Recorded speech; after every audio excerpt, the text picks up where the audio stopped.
As soon as we were pulling up to this property, I see this helicopter, and instantly I'm transported back to when I was a kid watching MASH with my dad. Whatever you do, when you get out though, always come out round the front. Okay. Because you've got a spinning tail rotor out the back. Okay. And if you walk into it, you'll mess it up.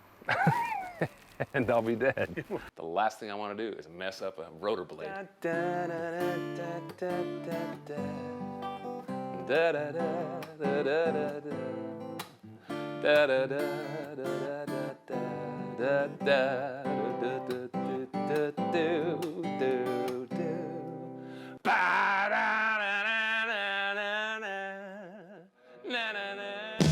You better tear up that road till you find the end. And when you do something you love, man, do it again. Better jump, come on, let's jump.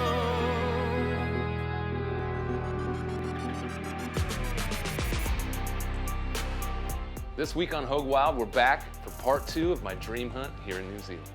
I've been preparing for a hunt like this my entire life, and for it to finally come to fruition, and Nikki and Shane to invite me over to Alpine Hunting, be able to hunt red stag and fallow. Let's go hunt some stag.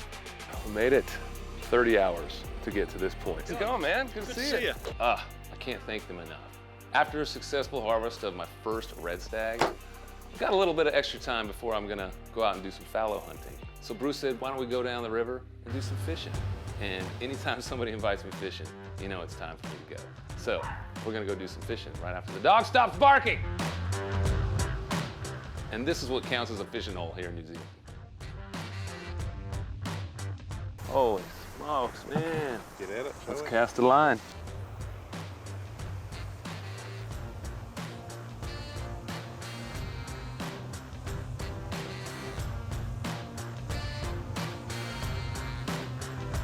Even though this is a beautiful spot, the fish aren't biting very much, we're gonna head on out of here.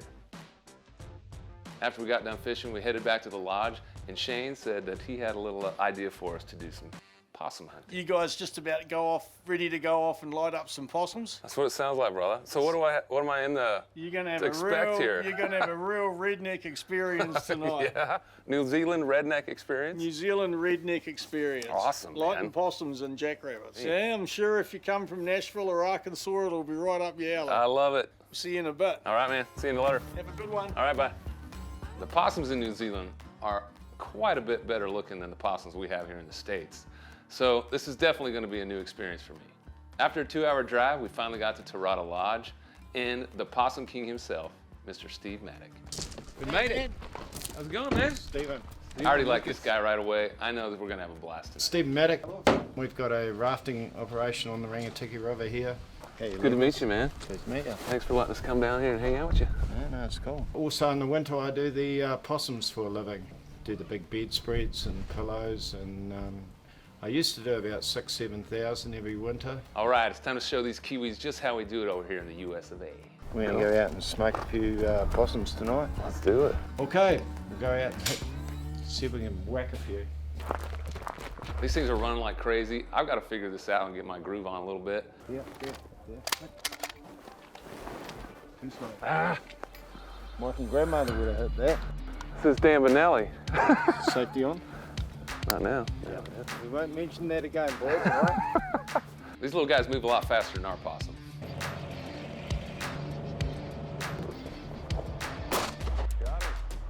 All right, I'm finally getting the hang of this, but man, these little possums look a lot like chinchillas. First possum. Steve wasn't lying, there are possums everywhere. And he ain't pulling any punches. We're gonna get these puppies. You know, Shane wasn't lying. This is definitely the New Zealand redneck experience. These possums are everywhere, and I'm glad I get to help Steve out a little bit, getting his limit on possums. These guys sure know how to have fun down here. It's pretty cool. Oh, that's a good one. That's a real nice one. It's gonna make a nice blanket. It's a nice big one. 10 and a half. Looks like we had enough possum hunting for tonight. Steve's gonna take us back and show us that he doesn't waste any bit of this possum. Steve saves every bit of this possum. Whack goes the tail, pulls the fur off of it so that he can send it off, and they make hats, gloves, socks, coats. That Used to be Yeah. that, Yeah. but it came from that. Yeah. So that's the dirty, stinking winter job. Yeah. Well, I appreciate you taking me out, man. Yeah, This no, is good. cool. It's good fun, eh? Oh, yeah. Man, I had a great time with Steve. Him showing me the ropes of how they possum hunt over here, how they utilize every bit of that possum with the fur and everything. And I can't thank him enough. Steve, thank you. Hopefully you get to come back and go fishing with you too next time. Yeah. Thank you, brother. You're welcome. Bye. See ya.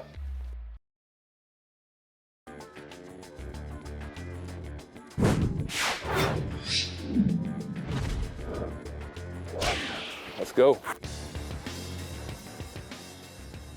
Today we're gonna go out and look for some fallow. It's a little bit cooler day, so no rain hopefully, and it's gonna be fun. Bruce and I are gonna head up to the top of the mountain that overlooks the entire valley where all these fallow are gonna be, so that we can get a good vantage point and just work our way down slow. We get to the top of the mountain, we decide to check out this little cabin. You guys did a good job on this thing. Where a lot of the hunters come in and stay. How do you say that? Sifo? Sifo. Sifo hut. Here we are. Had lots of visitors, man. Yeah. Jeez. Pages and pages. Sign this guest book, and I hear it's pretty good luck to sign the guest book. So we're gonna take a little second and check this thing out. After you, sir. Since the fog is so thick up here, we're definitely gonna start working our way down. And there's another little overlook that Bruce wants to take us to that gives us a 360 view of every place we're gonna be hunting.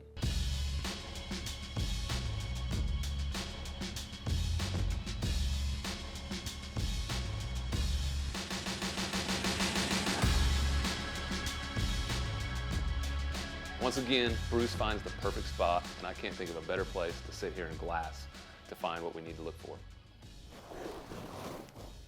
This is incredible. It doesn't take long after glassing for a few minutes, and we see this fallow about, I don't know, he's a good mile away, and Bruce knows the exact way to kind of circle around and kind of track him down. Right on this mountain here, there's like a little spot, and then there's one that kind of juts over like that. Right there. There's 3 or 4. I don't know if they're fallow or not. See the pine trees down there? Yeah. See just to the left of the pine trees, and that scrub just up to the left. There's a real super white one. Oh, yeah. That's a fallow? Yeah. Wow. And it glows, doesn't it? Yeah, it does. Yeah. After sitting here and watching this herd for a little bit, the sun finally starts to break through the clouds, starting to clear up, and these guys aren't moving anywhere. So we're gonna take our time and really focus this in. There's a bunch out there. We'll just see what they're gonna do. I mean, to see. But yeah, I mean, it looks great too. It's already been a great morning. We haven't been out here very long. No. Probably less than an hour. And Bruce has already spotted just a beautiful fallow down here. Keeps crossing in and out of the brush, so I just want to spend more time out in the mountains, so we're going to look around a little bit longer, but it looks like a pretty good one. What a great vantage point right here, jeez. Nothing seems to be too worried about us up here.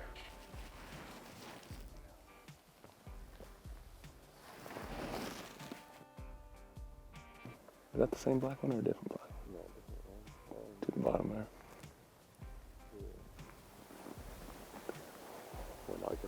After sitting here a while and glassing on these fallow, Bruce and I have decided that we've definitely spotted the fallow that I want to start tracking down. Let's go and take a look at one of these other areas up here. Get up nice and high over here, and maybe if we see something there. Sounds good to me, man. Yeah, let's do it. Bruce decided that it'd be better to try and go around the backside of this mountain, look at them at a different vantage point, and try and work our way down slowly, and hopefully we don't spook them and that they'll stay right there.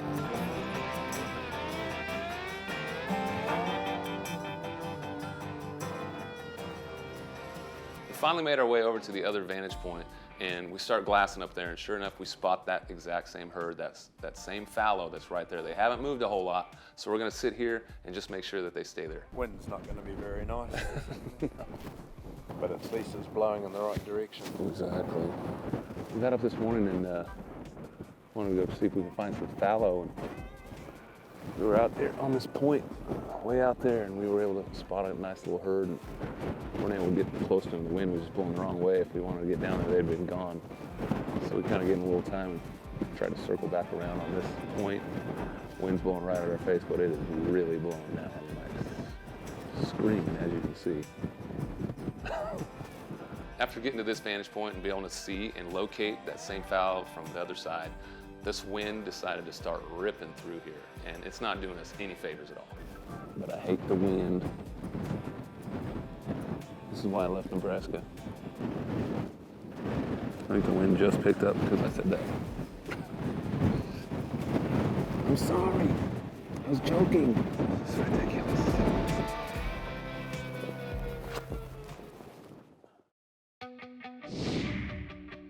That stag to the left of us spotted us right away.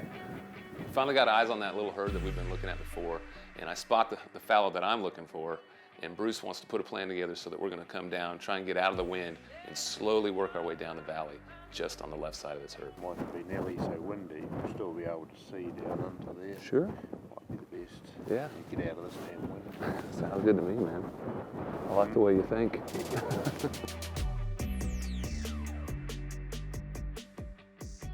This property is so big, it's like almost like being in Vegas.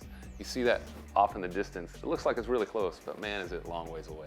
So we've got quite the journey to get down to the bottom of this canyon where all these fallow are.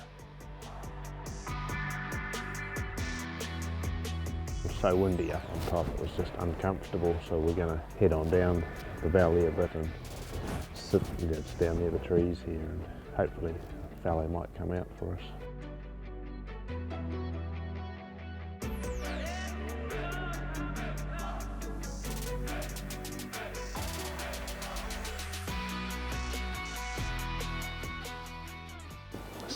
Fallow down there in the flat, but where were those doe at? We finally got our way down to the bottom of this canyon. Want to take a sit and check these guys out, and I found the black sheep of the family.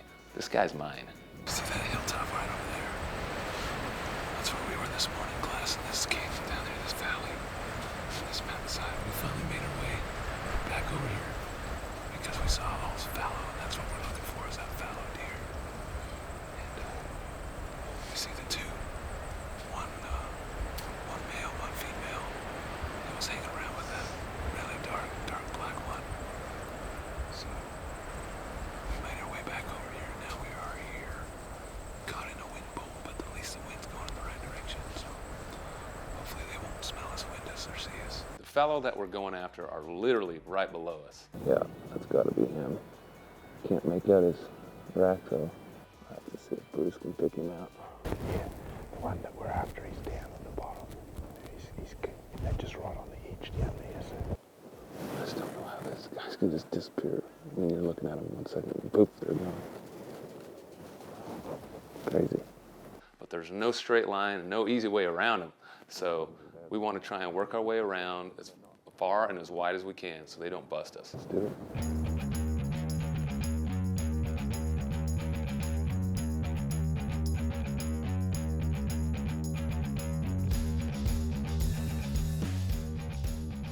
I think we're taking a big risk trying to go through these trees like this because obviously it can get loud, but I think the risk is going to pay off. Yeah. Now these fallow are right below us. We've lost them a little bit, but we're trying to be vigilant of that, and hopefully they won't spot us. Again, Bruce's advice pays off, and we get in this clearing and we're able to get a good eye on all these fallow. That white one would be cool.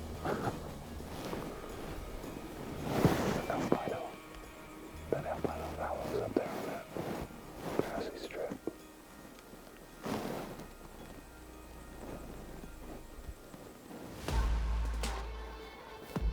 After getting eyes on the fallow, we decided to make a plan to circle around and try and get in front of them.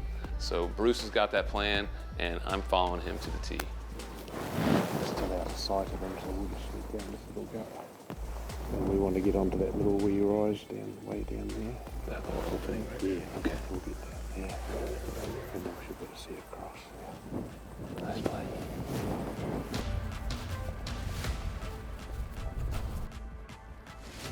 After about 3 or 4 hours of getting eyes on this herd, they finally settled down. I don't think they're moving out of here.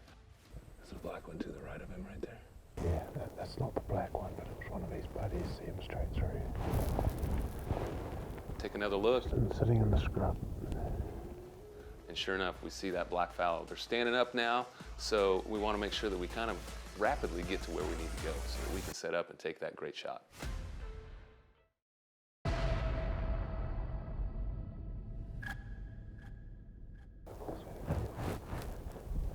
can see him. He's about 320 yards from here. Yeah, but we can get closer. Oh, you can't. He's still in the scrub. We're just going to wait till he comes out. No, but we can get closer. We can get to about 200. You know, we're trying to close the distance fast, and I wanted to get as close as I can. We finally get to our shooting position. We're on this knoll, and I've got to lay down. That's absolutely the only way to do it. And I'm starting to look through the scope and see this guy walking back and forth, in and out of trees. He's so tangled up in there that it's hard to find that right shot. Just crawl over there and get set up. A few steps forward there, you've got a clear channel over there. Yeah. He's just caught it quite nicely, hasn't he? Just slide back a little bit, you might get it there, but slide back. So you're down over the hump a bit. You might be better. That's a long shot I've ever taken. Yeah. Don't scope yourself. It mightn't look too pretty for the photos. I'm trying to get as situated as possible, so I'm resting on packs and gloves and hats and whatever I can to rest it up there, because I'm going to be here for a while. And I'm looking through the scope, and I'm starting to get scope eye. Y'all know what I'm talking about. Oh, I can take it.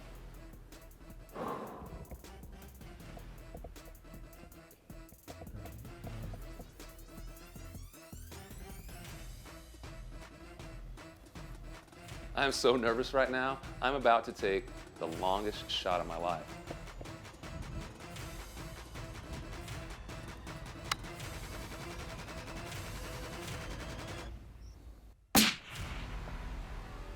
Did he go down? No. He's about to. He did? Good shot. Oh, son. See, you did? This was a 250-yard shot, and that's a long shot for me. And to be able to be successful with that and shoot through the brush and harvest this animal, holy cow. Thanks, Bruce, man. Great guiding. Longest shot I've ever taken in my life. Holy smokes. I got the jitters. What a fun stop on that one, man. Let's go and take a look. Yeah, let's go look.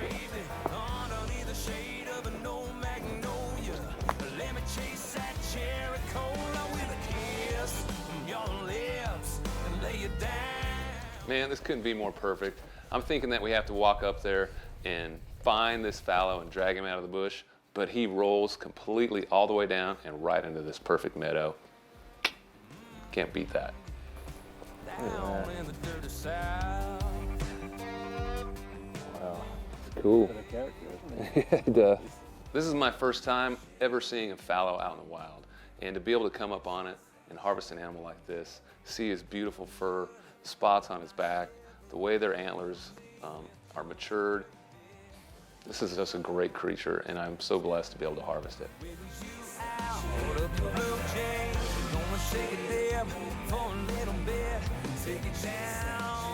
It means a lot to me to be able to come clear over here to New Zealand and do my little part for conservation and strengthen this herd by taking this guy home with me. He has it dialed in pretty dang good. Thank you, brother. That's awesome. You know I can't leave without playing some songs. These guys have been asking for them, so I'm about to deliver. By a fiery ring, bound by wild desire. I'm just doubly blessed to be able to come over and do these things.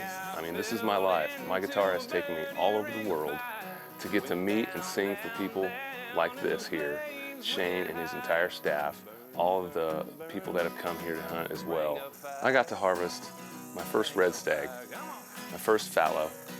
I got to go at night with Crazy Steve, the possum hunter. He's a great fisherman too, but and help him harvest some possum. And then we got to go fishing down on these amazing rivers and be a part of these amazing waters and just, I just can't say enough great things about this place. And I can't believe that I get to do this day in and day out of my life. So thank you guys so much for being a part of what I get to do. Down, down, and the flames went higher. It burns, burns, burns. Bring a fire, bring a fire. Yeah, I fell into a burning ring of fire. Went down, down, down, and the flames went higher. So by the looks of it, it is time to hop in the car and drive a little bit to the airport and then hop on a plane back to the US. So till next time, guys.